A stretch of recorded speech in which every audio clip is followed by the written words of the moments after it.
commencer par remercier les organisateurs et organisatrices de ces journées d'études de m'avoir invitée. Je suis très heureuse de participer, même si évidemment j'aurais préféré être sur place.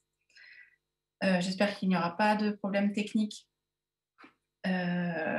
pendant ma présentation qui porte donc sur l'écriture dans les mangas.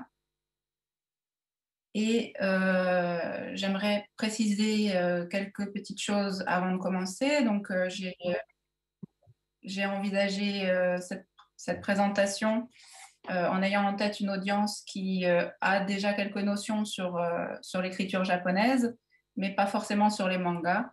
Donc, s'il y a des spécialistes de manga qui m'écoutent, ils vont probablement trouver ça un peu simpliste. Et j'en suis désolée, mais je vais essayer de faire le plus accessible possible. Par ailleurs, je n'ai pas de bonnes connaissances en typographie.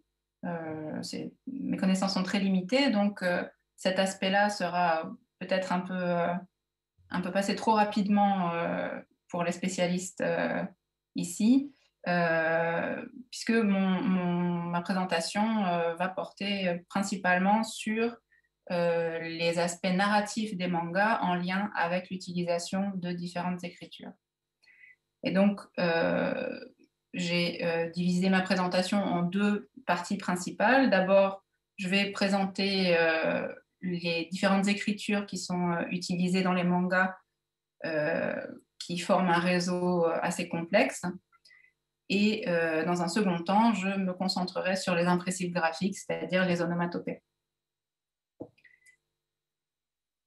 Je vais montrer des images bientôt, hein. Je ne vais pas rester longtemps sur cette diapo. Simplement,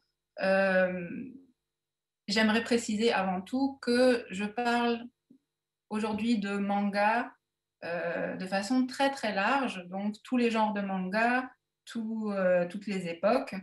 Mais évidemment, il y a d'énormes différences entre les mangas, entre les genres, entre les époques. Donc, je vais dire un certain nombre de généralités pour lesquelles on pourra toujours trouver des contre-exemples. Malgré tout, je vais présenter certaines tendances qui se vérifient quand même dans la majorité des mangas. Et donc, je vais commencer par montrer quelques exemples, 4 exemples de différents genres de mangas. Et on voit assez rapidement là qu'il y a à la fois de l'écriture manuscrite pour les onomatopées, les impressifs, et de l'écriture typographiée, de différentes typographies. Donc le précédent, c'était un manga pour jeunes adultes, ici un manga pour jeunes garçons, un manga pour femmes adultes et un manga pour jeunes filles. On voit différents types de distribution de l'écriture, de type d'écriture utilisée. Et pour finir, oui, un manga comique qui utilise uniquement de l'écriture manuscrite. Donc, il y en a quand même si la majorité utilise aussi de la typographie, certains sont uniquement manuscrits. Et donc, j'aimerais voir un petit peu ce qui motive l'utilisation de différentes polices d'écriture, de différentes polices typographiques dans les mangas, puisque c'est le cas le plus courant. Alors, je reprends l'exemple de Bleach, qui est un manga pour jeunes garçons. En zoomant sur une partie, on voit qu'il y a 3 typographies différentes, 3 polices différentes, 2 polices qui correspondent à un dialogue prononcé. Et donc, là, encadré en rouge, encadré en vert, ce sont des paroles prononcées. Et visiblement, la différence entre les deux, c'est une différence d'intensité de la voix. Le cri en rouge est écrit en plus gros, dans une police d'écriture plus impressionnante, et donc une différence vraiment de qualité de la voix. Alors que à droite, encadré en orange, ce sont des pensées, ce qu'on appelle souvent un récitatif ou un monologue intérieur, qui sont souvent, comme on va le voir, écrites dans une police d'écriture différente des dialogues. Donc, un autre exemple, celui de Maison Ikkoku, montre à nouveau une différence entre les dialogues ici en rouge et les pensées en vert. Cette fois-ci, des pensées dans des bulles. On voit aussi en bleu clair en bas une police différente pour la voix retranscrite, transmise par le téléphone, ce qui est aussi quelque chose qui arrive souvent.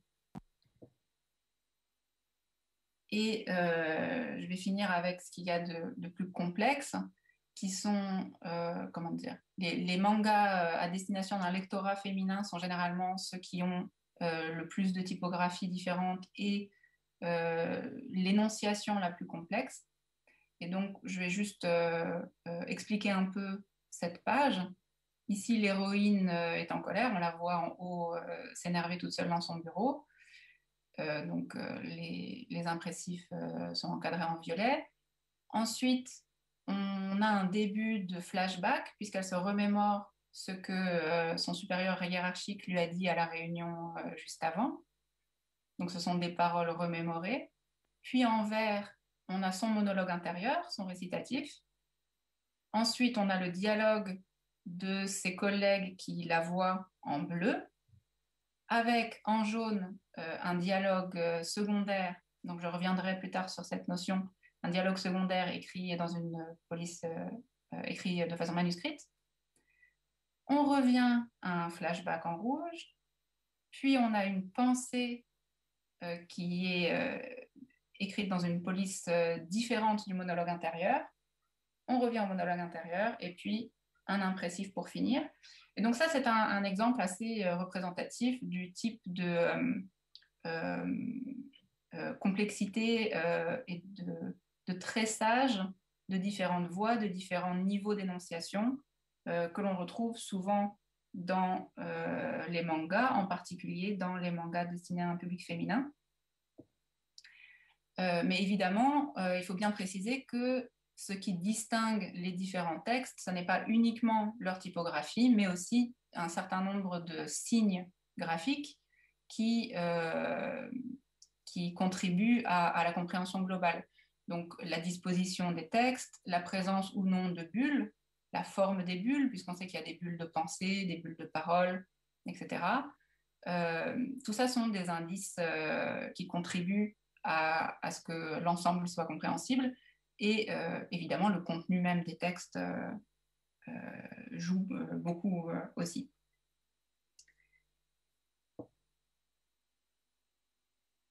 Je vais assez peu parler des évolutions diachroniques, des évolutions dans le temps des différents usages de l'écriture dans les mangas, puisque c'est un sujet très complexe. Mais je voudrais juste noter que on voit une augmentation assez importante du nombre de polices typographiques utilisées au tournant des années 2000 environ, qui est probablement dû au changement de technique, au passage de la photocomposition à l'utilisation de l'ordinateur, puisque pendant longtemps, des assistants imprimaient et découpaient les textes et les collaient sur les originaux, les planches originales. Euh, et évidemment, c'était plus compliqué d'avoir accès à beaucoup de polices d'écriture à ce moment-là. Donc, on voit ici des polices nouvelles, euh, pas forcément nouvelles dans leur création, mais en tout cas qu'on n'avait pas l'habitude de voir dans les mangas avant les années 2000. Je vais à présent euh, m'attarder un petit peu sur les différents types de polices typographiques que l'on trouve, avec à nouveau un caveat qui est que, évidemment, il n'y a pas une règle absolue. Mais on trouve quand même assez souvent dans les dialogues une police je dirais mixte, c'est-à-dire une police qui associe des kanji en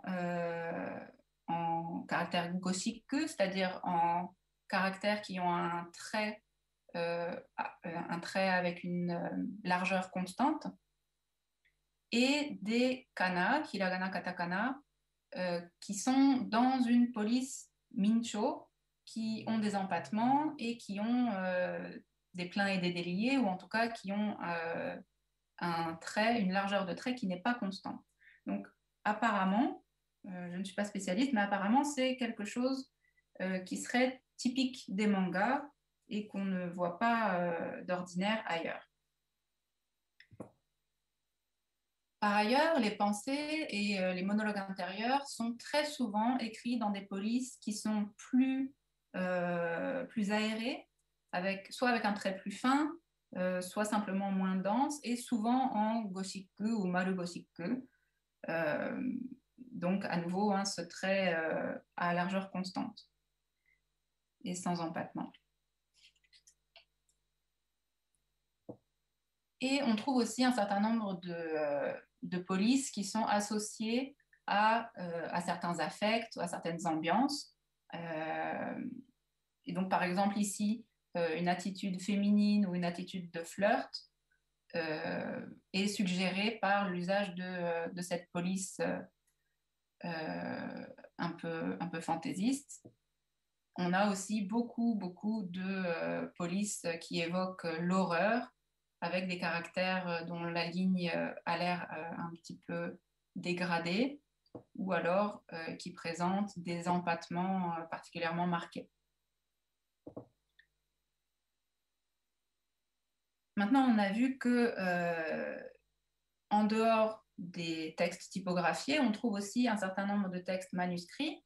Donc, je reviendrai plus tard sur les impressives graphiques, les onomatopées plus en longueur, mais j'aimerais évoquer deux autres types d'écriture manuscrite que l'on trouve principalement, là encore, dans des mangas à destination d'un lectorat féminin et qui sont ce qu'on appelle, ou ce que j'appelle à la suite de Giancarlo Unserschutz, des dialogues secondaires, qui sont écrits soit à l'intérieur des bulles comme ici, soit à l'extérieur, et qui correspondent à des apartés ou en tout cas des morceaux de dialogue qui ne sont pas essentiels à la compréhension de l'histoire et qui souvent ont une portée un peu comique, par exemple. Et d'autre part, les commentaires de l'autrice ou de l'auteur. Ici, donc dans cette image, l'autrice se dessine elle-même pour commenter le dialogue. Ça n'est pas toujours le cas. Parfois, c'est simplement euh, un écrit, souvent avec une flèche. Et c'est quelque chose qui est là encore typique, surtout des shoujo manga. Et Giancarlo Unserschutz pose l'hypothèse que l'utilisation de l'écriture manuscrite ici renvoie à quelque chose d'affectif et d'intime qui permet de créer entre la lectrice et l'autrice un lien plus fort, plus intime, qui fait partie de l'expérience de lecture.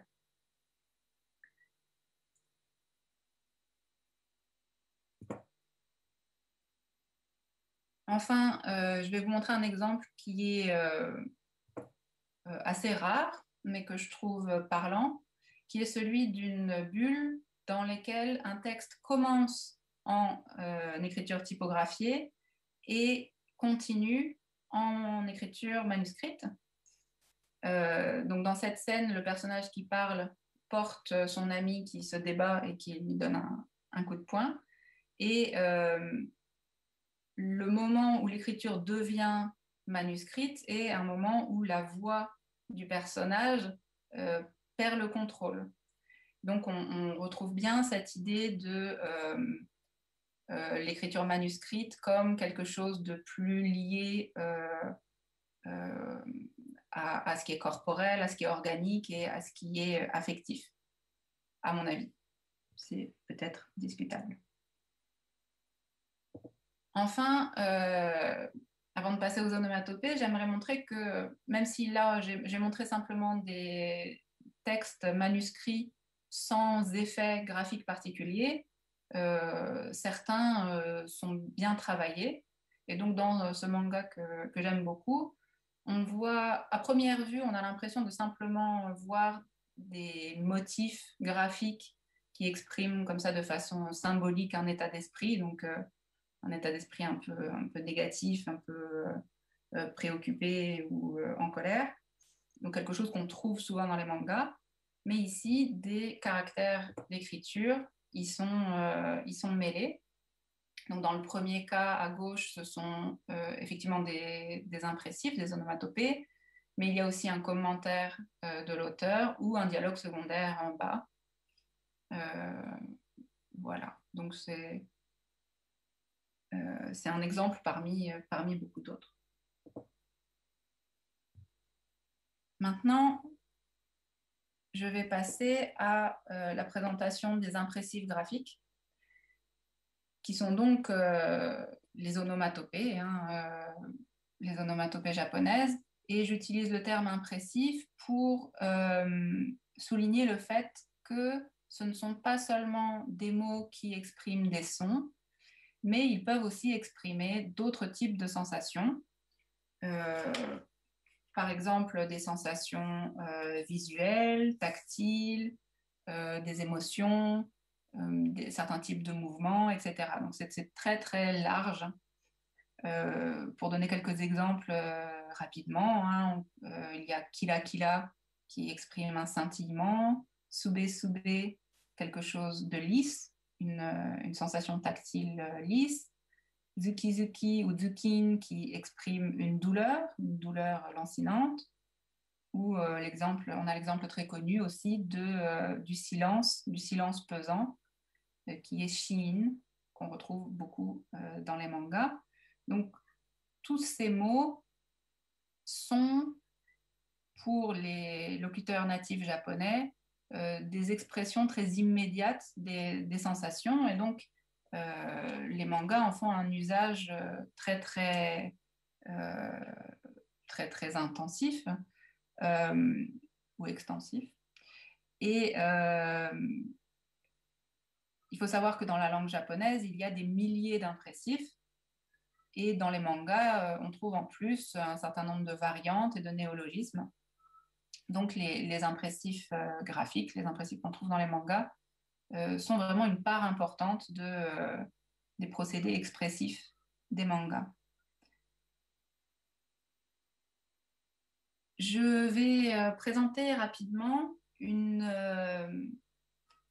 petite typographie, une petite catégorisation des différents types d'effets qui peuvent être appliqués à l'écriture des impressifs graphiques, sachant qu'évidemment la combinaison de ces effets est possible. Un même impressif graphique peut combiner plusieurs effets. Et donc, le premier type d'effets sont ce que j'appelle des effets métaphoriques, qui représentent visuellement des attributs ou des éléments en lien avec le phénomène exprimé par l'impressif. Donc, dans cet exemple, le personnage vomit et l'impressif graphique évoque visuellement à la fois le vomi et la sensation de dégoût à travers le côté hérissé de poils comme ça. Euh, donc c'est une représentation imagée de la sensation. Il y a également des effets que j'appelle métonymiques, où on pourrait parler de semi-matérialisation. Je parle de métonymie parce que il me semble que dans ce cas-là, les caractères d'écriture sont présentés comme s'ils subissaient les effets du phénomène exprimé. Par exemple, ici, on a gong, gong, gong, gong, c'est-à-dire une sonnerie de cloche, d'un clocher très forte, et les caractères d'écriture semblent traversés de brisures, comme s'ils avaient été soumis à ces vibrations très fortes qui les ont fêlés. Une autre sorte d'effet métonymique ou de semi-matérialisation euh, correspond à une forme d'intégration dans l'espace de l'histoire. Ici, donc, l'impressif graphique Zuo, qui est celui qui correspond au souffle très fort du vent, euh, je reviens, et écrit à la fois comme s'il suivait le mouvement du vent et comme s'il était balayé par le vent, puisqu'on voit qu'il n'est pas tracé avec un seul trait, mais vraiment, euh, pardon, je ne trouve pas mon mot, je pense que vous voyez ce que je veux dire, comme s'il était lui-même balayé par le phénomène qu'il exprime.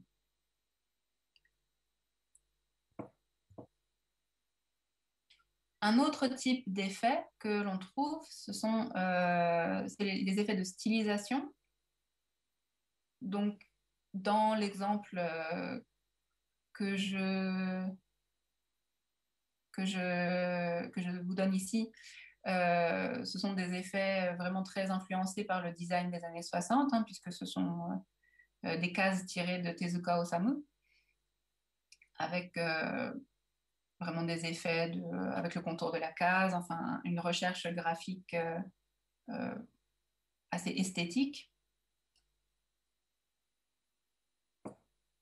Et un peu à l'inverse de ça, on trouve d'autres effets qui, au contraire, mettent en avant la trace du geste de la main du dessinateur. Donc, ici, j'ai mis une double page, mais on peut voir des exemples en plus grand.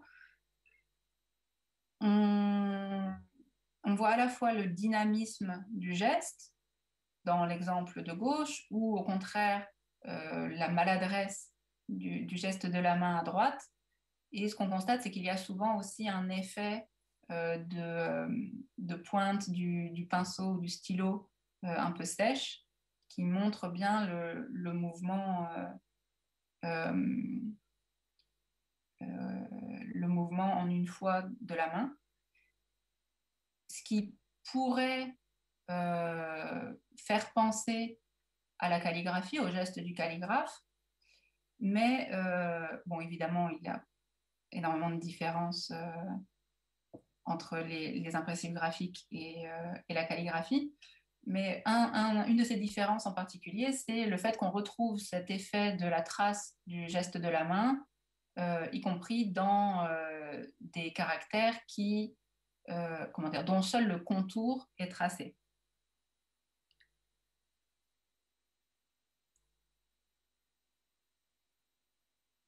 Et je trouve assez intéressant de noter que les différents effets dont je viens de parler pour les impressives graphiques, donc pour des caractères manuscrits, se retrouvent en partie dans les polices d'écriture, les polices typographiques un peu fantaisie, comme celle de type horreur que j'ai évoquée plus haut.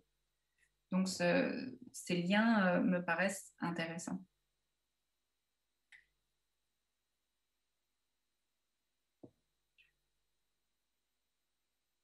Ensuite, j'aimerais aborder rapidement, alors j'en ai parlé ailleurs, hein, donc je vais euh, faire assez rapide, même si du coup je vais faire plus tôt que ce que je pensais. Euh, donc il y a certaines caractéristiques de l'utilisation de l'écriture pour les impressifs graphiques qui me semblent notables, notamment la question de l'usage différencié des syllabaires hiragana et katakana. Historiquement, les impressifs graphiques étaient d'abord tous écrits en katakana et progressivement, les hiragana sont apparus, d'abord pour exprimer des phénomènes liés au corps des personnages, des phénomènes organiques, des émissions de voix comme les pleurs ou un hoquet, un soupir. Et puis, progressivement, les hiragana ont été employés de façon plus large, notamment dans les scènes comiques, assez largement. Et on peut comparer donc l'exemple de gauche qui est tiré d'un manga pour jeunes filles, et l'exemple de droite tiré d'un manga pour jeunes garçons, plutôt pour jeunes adultes, pardon. Euh, donc l'un est comique, l'autre est dramatique. Et on ne pourrait pas imaginer, dans l'exemple de droite, l'utilisation de hiragana. Ça couperait tout effet dramatique. Donc, cette tendance, encore une fois, c'est simplement une tendance, mais elle est assez marquée depuis les années 80, en tout cas, cette séparation et cet usage différencié est assez frappant. Donc, évidemment, on peut penser que l'explication et la motivation de cet usage différencié tient aux caractéristiques graphiques des deux syllabaires, sachant que les hiragana ont donc un tracé beaucoup plus arrondi, beaucoup plus souple, et les katakana un tracé plus rectiligne, plus anguleux. Et on peut imaginer qu'il y a un certain nombre de projections psychologiques, d'attribution de caractère psychologique à la qualité de la ligne qui donc explique cet usage différencié.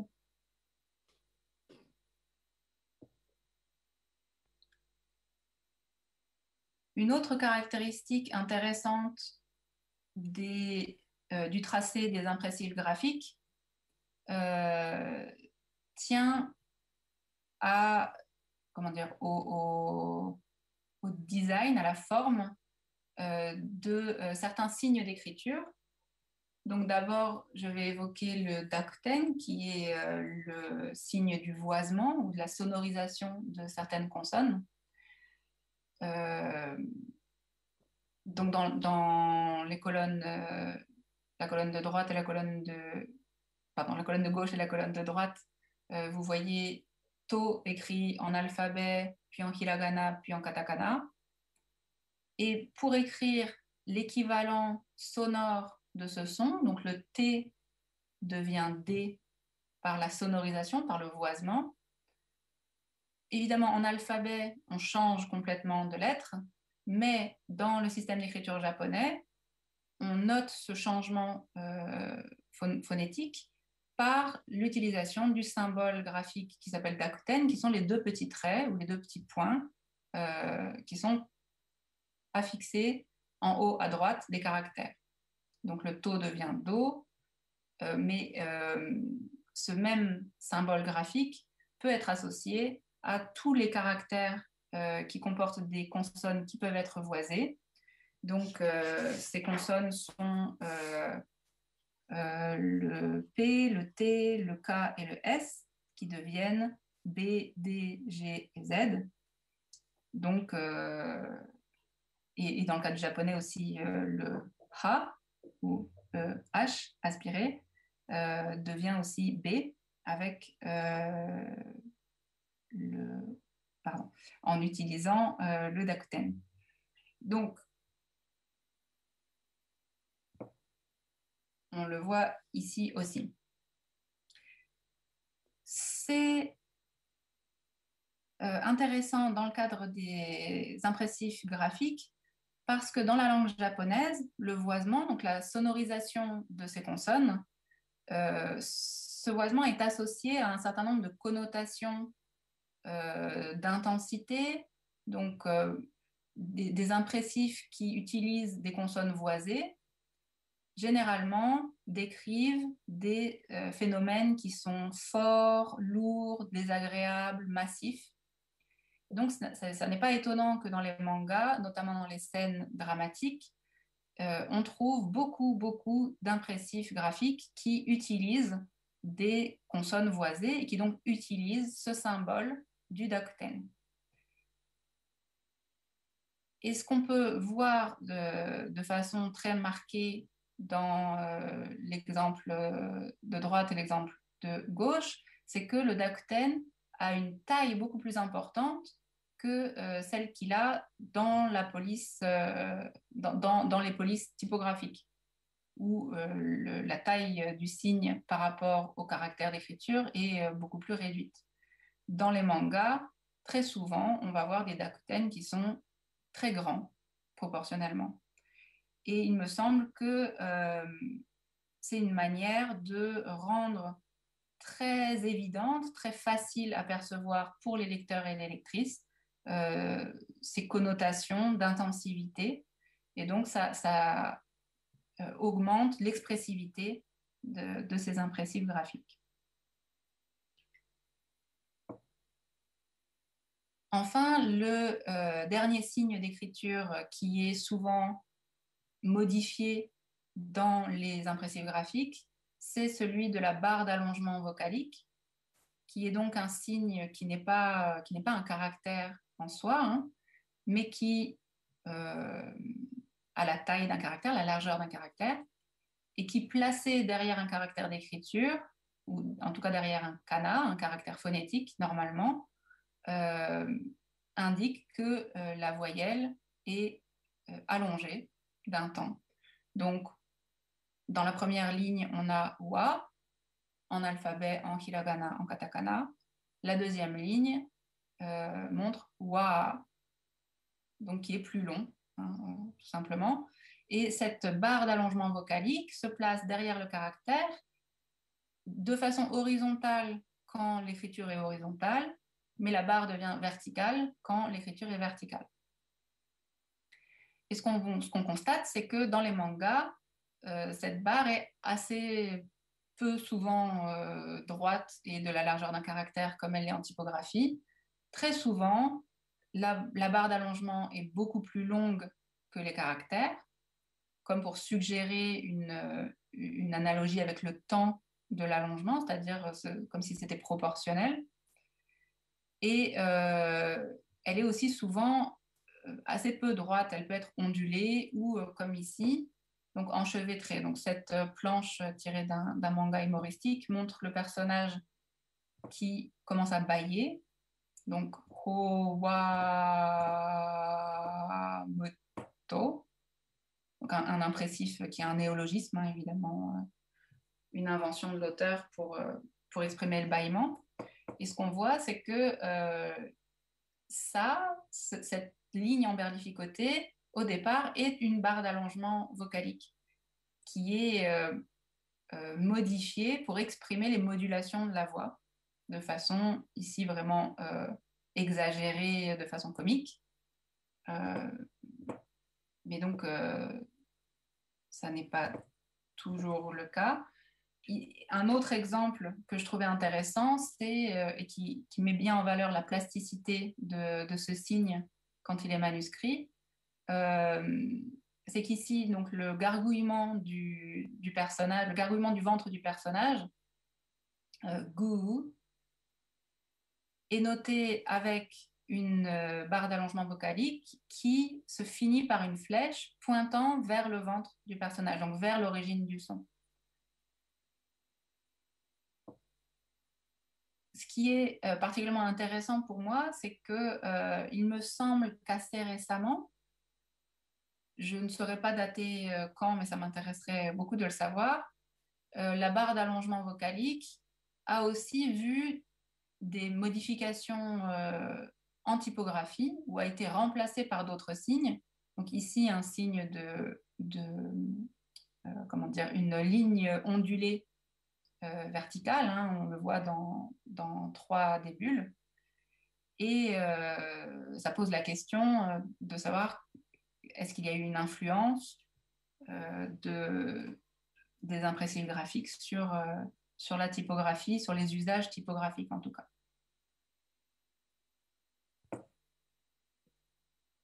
En conclusion, avant ma conclusion, je vous montre juste cette image qui montre des impressifs graphiques euh, qui semblent typographiés, mais qui sont donc des inventions, des kanas qui n'existent pas, des hiragana qui n'existent pas, qui expriment des sons qui n'existent pas dans notre univers, puisque ce sont les sons produits par des vaisseaux extraterrestres.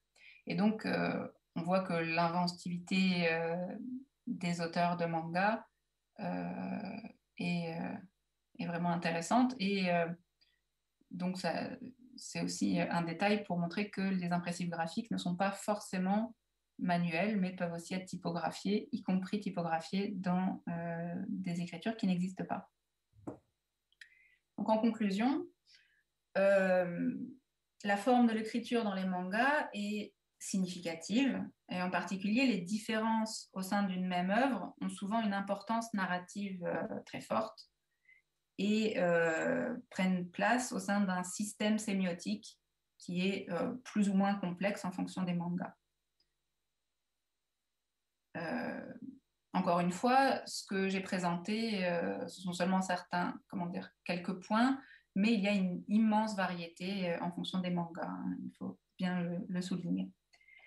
Par ailleurs, l'écriture manuelle, en particulier pour les impressifs graphiques, offre la possibilité aux auteurs et aux autrices de manga de profiter de la plasticité des signes d'écriture japonais de façon vraiment très, très créative. Et pour finir, je suis encore au début de ma recherche sur la typographie dans les mangas et j'ai beaucoup de questions. Notamment, j'aimerais beaucoup approfondir la question des effets de la technique sur la création et donc les effets de la transition de la photocomposition à la composition sur l'ordinateur. Donc, quels sont les effets? Est-ce que ça a eu une influence notamment sur la répartition des tâches? Qui choisit les polices utilisées? Est-ce que ce sont les auteurs et les autrices, leurs assistants, assistantes, ou est-ce que c'est du côté de l'édition que ça se passe? Bon, la réponse est probablement ça dépend, hein, c'est généralement le cas, mais ça m'intéresserait de voir ça plus en détail. Et enfin, donc on constate des correspondances ou des échos entre les effets graphiques des impressifs et ceux à la fois de certaines polices spéciales, mais aussi de certains signes, hein, comme on l'a vu pour la barre d'allongement vocalique. Et j'aimerais beaucoup chercher à voir si on peut répondre. Est-ce qu'il y a l'influence des impressifs sur la typographie? Est-ce que cette influence est réciproque? Et voilà, ce sont les questions que j'aimerais continuer à creuser.